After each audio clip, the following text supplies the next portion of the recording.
Welcome Unreal developers, today we are going to store the entire world in our save game. Stay tuned.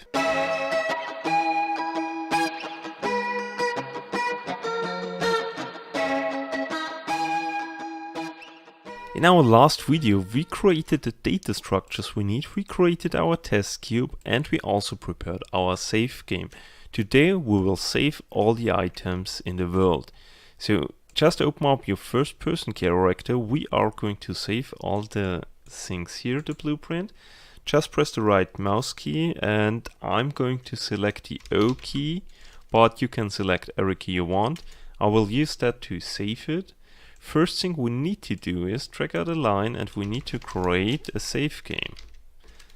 Here we create the save game object and as the class select my save game which was created earlier.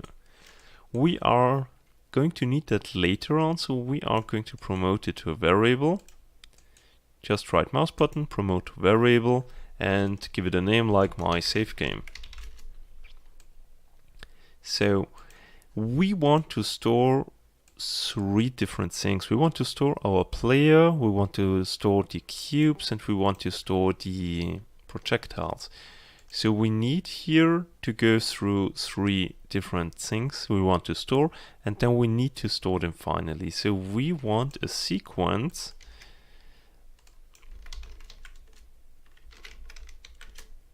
and we need 4 pins. So the first thing I want to cover is our character. So the thing we want to set, we need our save game now here already, because we want to have access to our save game to store the character values inside there.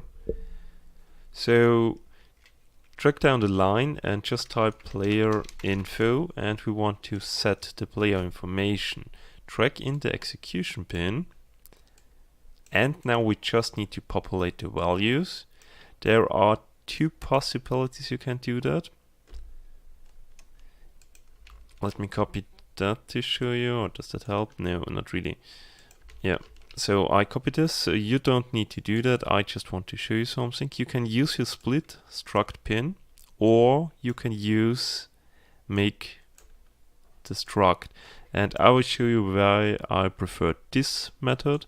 Because if we are now going into our player struct and we decide we don't need the vector anymore and we save it and go back here, you will see this node is resetted, but here all the connections will still be available. That's the reason why I don't use this method. So everything is restored, and as you can see this node is still not working correctly. So we got now our make struct. And we need a little bit of place. We need, first of all, as I said, we want to get the capsule transform. We can just drag in our capsule, holding down the control key, and we get the reference to it.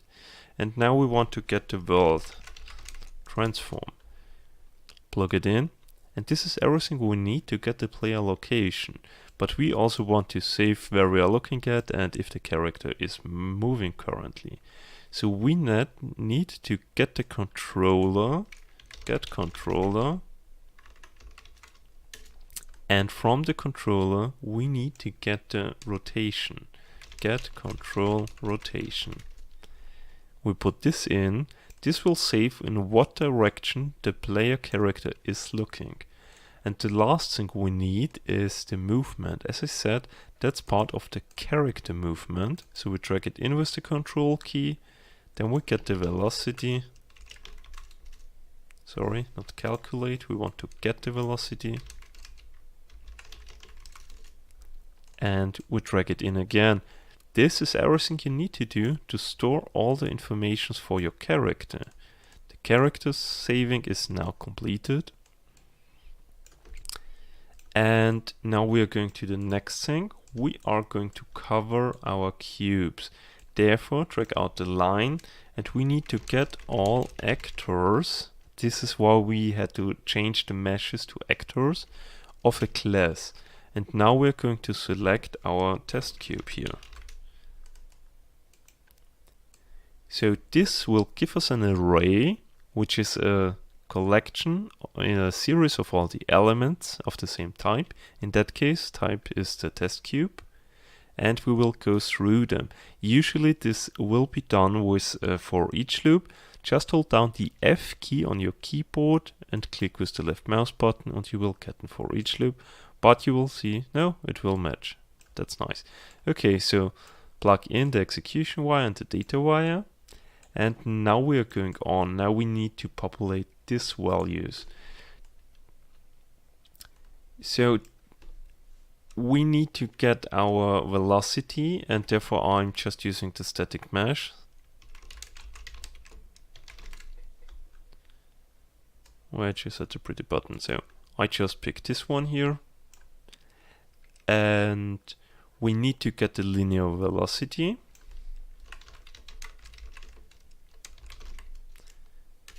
And then we also need to get the angular velocity. As you can see, you got here two different values, degrees and radians. It does not matter which one you are picking, but you have to stay with the same. So I just take the degrees. And the last thing we need is now the transform itself. So get actor transform. Select it, and these are now all the values we need to populate our world item. So the next thing we're going to do is we drag out again the reference to our save game. We get the world item, and because it's an array, we need to add an entry. So just drag out the line and write add. And now we are going to add an entry. Here we got the same thing again. You can split the structure, or as you prefer as I do, just make a save game struct. So pull in all the values. This value was the angular velocity. The linear velocity was this here. We also got already the struct, and we of course got our item itself. So this is how to build the struct.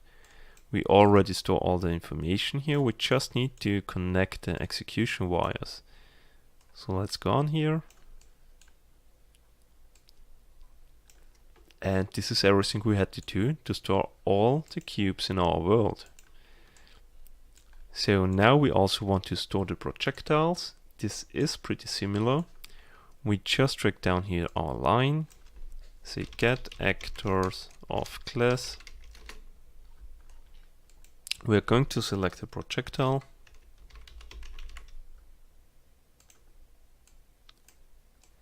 And we also got back an array, and we need for each loop again.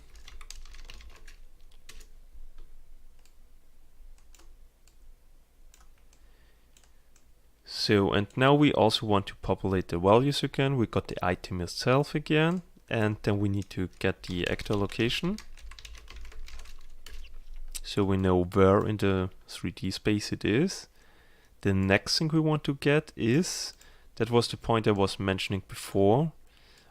We got the velocity out of the character movement, and when you're looking into the projectile, it's the same. You got here inside a projectile. This is the projectile we are going to talk now. So now we're going to get this projectile. Sorry. We need to drag the line from here. So get projectile. And now we get the velocity from the projectile.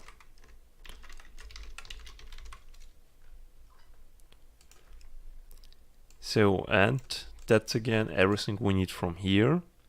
We now only need to get a reference to our save game. Then we need to get our array, the projectile array. And we are going to add an item. So just connect the execution pin, and yeah, we are going to make a projectile struct, and we are going to populate it now. So we got our projectile, it's the current element we got selected in our array. Then we got the location of our actor, the transform. Oh, sorry, that was a mistake by me. We don't want to get the actor location, we want to get the actor transform. So just drag out here the line again, get actor transform. And we need to connect these wires together and also the velocity. So this is everything. We need to save the bullets. And now only one step is missing. We need to save everything. So drag out the third pin, the last pin, and say save game to slot. So you can select here anywhere you want. I just write my save game. And now I'm going to promote this to a variable. The reason why I'm writing it here and then promote it to a variable is when you do it like that, promote to a variable. Now I'm compiling it. You will see the values already inside here. So that's the point why I'm doing it like that.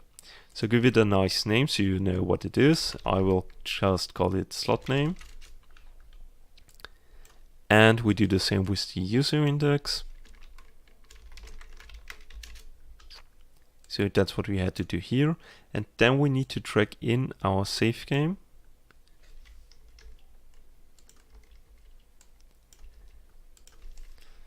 And this is how we save everything. The last thing we are going to do in this video is we just want to have a small print string to see if everything worked out well. So just append a string. Then write something like saved. And we get the Boolean value here, which will be true when the save game has been saved, and it will be false when it has not been saved. So we will get the information saved true or saved false. So this is everything we had to do to save all our objects inside the save game. In the next video we will cover how to load everything again. Thanks for watching. Subscribe. Like the video. Visit Pack